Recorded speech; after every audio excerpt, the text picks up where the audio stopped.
നമ്മുടെ ഹിന്ദുമതത്തിൽ ജാതി ഉണ്ടോ? ഉണ്ടോ? ഉണ്ടോ? ഏത് ശാസ്ത്രത്തിലുണ്ട്? ഒരു ശാസ്ത്രത്തിലുമില്ല, വേദത്തിലില്ല, ഉപനിഷത്തിലില്ല, പുരാണങ്ങളില്ല, എവിടെയും ജാതി കുറിച്ച് പറഞ്ഞിട്ടില്ല. ഏത് രാഷ്ട്രീയ പാർട്ടി ആക്ഷിയിൽ വന്നാലും ഭരണത്തിൽ വന്നാലും അവരൊക്കെ നമ്മുടെ ഹിന്ദുവിനെ തൊടാൻ പേടിക്കണം. ഓം സ്ഥാപകധർമ്മസ്യ സർവധർമ്മസ്വരൂപിണേ അവതാരവരിഷ്ഠായ രാമകൃഷ്ണായ തേ നമഃ. ഗുരുർബ്രഹ്മ ഗുരുർവിഷ്ണു ഗുരുർദേവോ മഹേശ്വരഃ ഗുരു സാക്ഷാൽ പരബ്രഹ്മ തസ്മൈ ശ്രീ ഗുരവേ നമഃ. സ്വാമിയേ സ്വാമിയേ സ്വാമിയേ. നമ്മളിവിടെ ശബരിമല ക്ഷേത്രത്തിൽ നടന്ന അഴിമതിക്കായി ധർണ ചെയ്യാൻ നമ്മൾ കൂടിയിരിക്കുക. ക്ഷേത്രത്തിനെ ഇപ്പോൾ പരിപാലിക്കുന്നത് ദേവസ്വം ബോർഡ്, അത് അരസാംഗത്തിന്റെ കീഴാണ്. ഗവൺമെന്റ് ആരാ ഗവൺമെന്റ് നയിക്കുന്ന വെച്ചാൽ രാഷ്ട്രീയ പാർട്ടികളാണ്. പക്ഷേ അവര് പരിപാലിക്കുന്നെങ്കിലും യജമാന്മാര് ജനങ്ങളാ. ജനങ്ങൾ ശരിയായിട്ടുണ്ടെങ്കിൽ രാഷ്ട്രീയ പാർട്ടിക്കാർ ശരിയായിരിക്കും, രാഷ്ട്രീയ പാർട്ടി ശരിയായിട്ടുണ്ടെങ്കിൽ ഗവൺമെന്റ് ശരിയായി പോകും. ഇപ്പൊ നമ്മൾ ശരിയായിട്ടില്ല എന്നുള്ളതാ ഇത് കാണിക്കുന്നുണ്ട്.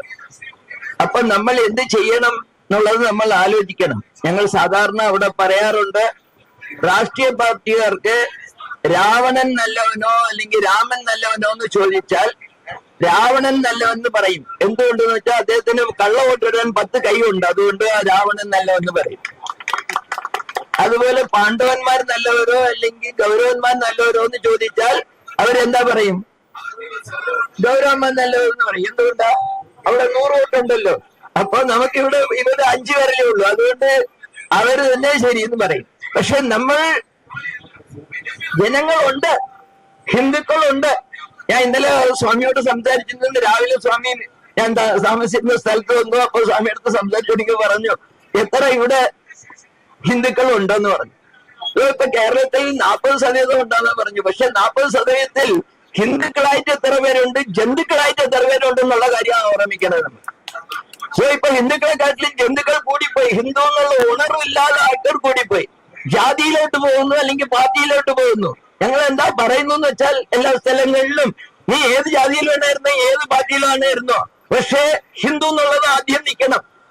നീ അവിടെ ഞങ്ങൾ പറയുമ്പോ പറഞ്ഞു, ഇവിടെയുള്ള ജാതിയൊക്കെ എനിക്ക് ശരിക്കും അറിയില്ല, അതുകൊണ്ട് അവിടെ നാടാർ ഹിന്ദു ആയിട്ടിരിക്കാൻ പാടില്ല, നായർ ഹിന്ദു ആയിട്ടിരിക്കാൻ പാടില്ല, ബ്രാഹ്മണ ഹിന്ദു ആയിട്ടിരിക്കാൻ പാടില്ല. പക്ഷെ എങ്ങനെ ഇരിക്കണം? ഹിന്ദു നാടാറായിട്ടിരിക്കണം, ഹിന്ദു നായരായിട്ടിരിക്കണം, ഹിന്ദു ബ്രാഹ്മണനായിട്ടിരിക്കണം. അതുപോലെ തന്നെ ഏത് രാഷ്ട്രീയ പാർട്ടിയിൽ ഇരുന്നോ അത് പ്രശ്നമില്ല, പക്ഷേ ഹിന്ദു ആയിട്ടിരിക്കണം. നീ BJP ഹിന്ദു ആയിരിക്കാൻ പാടില്ല, ഹിന്ദു BJP ആയിട്ടിരിക്കണം. നീ കോൺഗ്രസ് ഹിന്ദു ആയിട്ടിരിക്കാൻ പാടില്ല, ഹിന്ദു കോൺഗ്രസ് ആയിട്ടിരിക്കണം. ഇത് അവര് ചെയ്യുന്നല്ലേ, മാറ്റുമാറ്റാർ അത് ചെയ്യുന്നല്ലോ. അവരുടെ പാർട്ടിയിൽ എത്ര നേതാവായിരുന്നാലും അവരുടെ മതത്തിന് ഇലിവായിട്ട് എന്തെങ്കിലും ചെയ്താൽ അവർ വിടുവോ? അവർ വിടില്ല. അപ്പൊ അവർക്ക് ആ ഉണർവുണ്ട് അവരുടെ മതത്തിനെ കുറിച്ച്. നമുക്കതുണ്ടോ? ഇല്ല. ഇല്ലാത്തതുകൊണ്ടാണ് ഇതൊക്കെ നടക്കുന്നു. ഹിന്ദു ഹിന്ദുവായിട്ടില്ല, ഹിന്ദു ജന്തുവായിട്ടുണ്ടാകാണ് നമുക്കിത് പറ്റുന്നുണ്ടോ? അതുകൊണ്ട് നമ്മുടെ RSS 100 കൊല്ലമായി.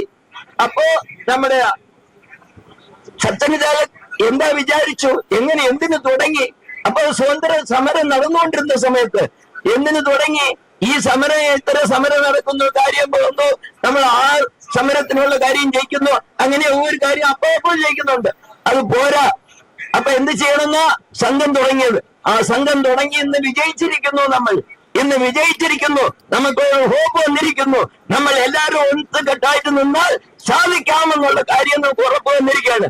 അതുകൊണ്ട് ഇവിടെ കേരളത്തിലുള്ള എല്ലാ ഹിന്ദുക്കളെയും ഒറ്റുമയാക്കി ഒന്ന് ചേർത്ത് ഐക്യം ഉണ്ടാക്കി ഹിന്ദു ഐക്യവേദി മൂലമായിട്ട് എല്ലാവരും ഐക്യമായിട്ട് ഒന്നുപെട്ട് നിൽക്കുകയാണെങ്കിൽ ഈ രാഷ്ട്രീയ പാർട്ടി കമ്മ്യൂണിസ്റ്റ് ആയിട്ട് കോൺഗ്രസ് ആയിട്ട് ആരായിരുന്നാലും ശരി അവരൊക്കെ പറയും. ഞങ്ങൾ അവിടെ പറയാറുണ്ട് DMK എല്ലാരെയും. അപ്പൊ DMK അദ്ദേഹം പറഞ്ഞു സബ് CM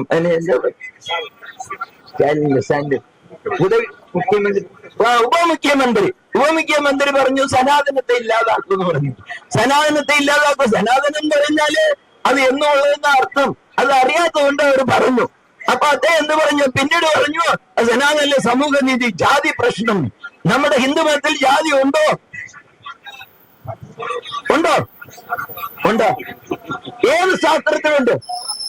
ഒരു ശാസ്ത്രത്തിലുമില്ല. വേദത്തിലില്ല, ഉപനിഷത്തിലില്ല, പുരാണങ്ങളില്ല, എവിടെയും ജാതി കുറിച്ച് പറഞ്ഞിട്ടില്ല. വർണ്ണം പറയുന്നുണ്ട്, 4 വർണ്ണം പറയുന്നുണ്ട്. ആ വർണ്ണവും ജനനത്താലല്ല. ചാതുർവർണ്ണ്യം മയാ സൃഷ്ടം ഗുണകർമ്മ വിഭാഗശ. ഈ ഹിന്ദു ഓരോരുത്തരും ഇത് മനസ്സിലാക്കണം. ഹിന്ദുവിൽ ജാതി പറഞ്ഞിട്ടില്ല, ഹിന്ദുവിൽ വർണ്ണം മാത്രമേ പറഞ്ഞിട്ടുണ്ട്. അത് ജനനത്താലില്ല, ചെയ്യുന്ന ജോലി അടിസ്ഥാനത്തിൽ. ഇത് മനസ്സിലാക്കുകയാണെങ്കിൽ ഹിന്ദുക്കൾ ഒന്ന് ചേർന്ന് നിൽക്കാൻ പറ്റും. ഹിന്ദുക്കൾ ഐക്യം വരികയാണെങ്കിൽ ഈ പാർട്ടിക്കാരുടെ, രാഷ്ട്രീയ പാർട്ടിക്കാരൊക്കെ പറയും, ഞാൻ ജനിച്ചപ്പോ തന്നെ സ്വയം സേവക്കായിരുന്നു. ഞാൻ ജനിച്ചപ്പോ എന്തുകൊണ്ട് നമ്മൾ ഐക്യമെന്നാൽ ഈ ഐക്യം വരണം. അതിന് നമ്മളൊക്കെ ശ്രമിക്കണം. ആ ശ്രമം കൊണ്ട് ഏത് രാഷ്ട്രീയ പാർട്ടി ആட்சிയിൽ വന്നാലും ഭരണത്തിൽ വന്നാലും അവരൊക്കെ നമ്മുടെ ഹിന്ദുവിനെ തൊടാൻ പേടിക്കണം. ആ സ്ഥിതി നമ്മൾ കൊണ്ടുവരാൻ നമ്മൾ ഒவ்வொரு സംഘടനയും ശ്രമിക്കണം. അത് ചെയ്യണം. അയ്യപ്പന്റെ അരുൾ കൊണ്ട് അത് നടക്കും. മുമ്പ് അയ്യപ്പന്റെ ക്ഷേത്രം തീ വെച്ചപ്പോ എന്താ പറഞ്ഞു? ഒരു ക്ഷേത്രം പോയാൽ എന്ത് അത്ര മണ്ടത്തനം കുറയുമെന്ന് പറഞ്ഞു. പക്ഷെ എന്തായി? ഒരു മകൻ പോയാൽ എന്ത് അരിവില അത്ര കുറയും നമ്മൾ പറയാൻ ഇടയായി. അതുപോലെ ഇതും ഇടയാകും. രാഷ്ട്രീയ പാർട്ടി ഇതിന് നമുക്ക് അവർ ഉത്തരം പറഞ്ഞേ ആകണം. നാം എല്ലാവരും ഐക്യമാകണം. അതിന് ഈ സന്ദർഭം വലിയ അയ്യപ്പനെ അനുഗ്രഹിക്കട്ടെ.